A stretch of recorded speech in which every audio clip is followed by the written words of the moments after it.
Salam hər kəsə. Bu gün süfrələrimizin bəzəyi olan paxlalı şüyüd plovunu hazırlayırıq. İlk öncə düyünü yuyub 1 saatlıq isti suda saxlayıram. Zəfəranı da dəmlənməyə qoyuruq ki, gözəl rəngini və ətrini tam versin.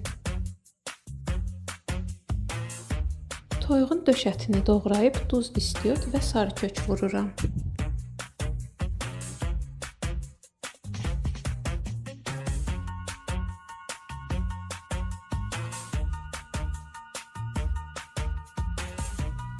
Düyünün bişməyinə 1-2 dəqiqə qalmış isti suda 2 saat saxladığım paxlanı əlavə edirəm.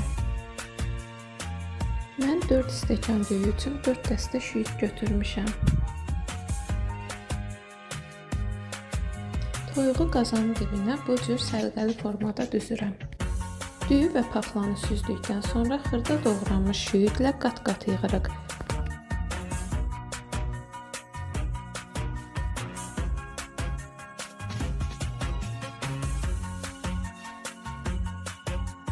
Sonda üzərinə o möhtəşəm zəfəranı və kərə yağını əlavə edib dəmə qoyuram. Ara bir qapağa yığılmış suyu süzürük. Ətin nar kimi qızarıb, nuş olsun hər kəsə.